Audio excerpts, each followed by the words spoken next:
I was 600 miles away. The conference hall was humming, polite applause, warm lights. Name tags pretending to matter, when my phone vibrated.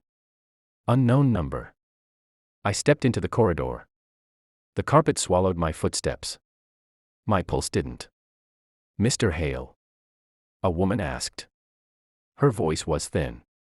Controlled. Like it had practiced this call. "Yes. This is your son's teacher. He showed up at school. It's 11 p.m. A pause. Not for me. For herself. He's barefoot. Shaking. He won't speak. His shirt is covered in red. The world shrank to the sound of my breathing. I pictured his sneakers by the door. His bedtime questions. The way he counts steps to feel safe. Is he hurt? "I don't see injuries," she said. "But he won't let anyone touch him." I called my wife. Straight to voicemail. Again. I called my father-in-law. He answered on the second ring. I explained in sentences that were already dissolving. "Not my responsibility," he said. And hung up. 4 hours. That's how long my son sat under fluorescent lights with strangers. Shaking, mute. For hours before my sister drove to get him. When I landed 3 days later, the house smelled wrong. Metallic. Sweet.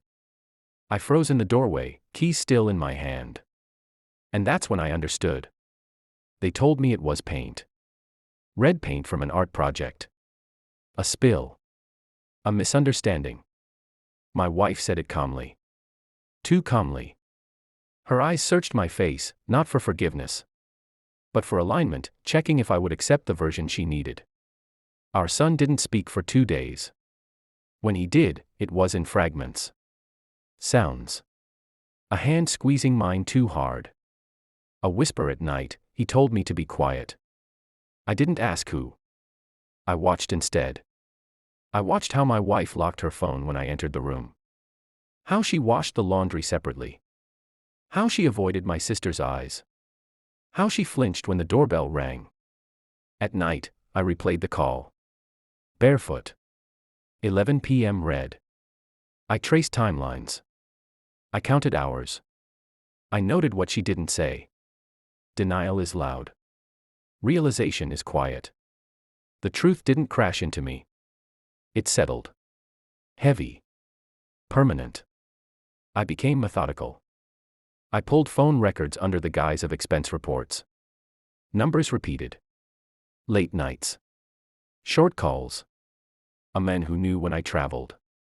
I installed a camera facing the driveway. Told her it was for security. She smiled. Said that was smart. I listened to my son breathe at night. I learned the rhythm of his fear. I never asked him to explain. Children tell the truth when they feel safe.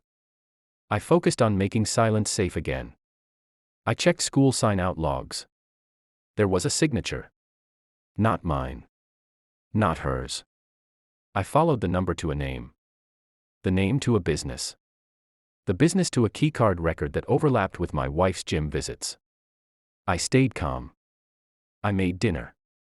I nodded. I kissed her cheek. Inside, something sharpened. I scheduled a DNA test.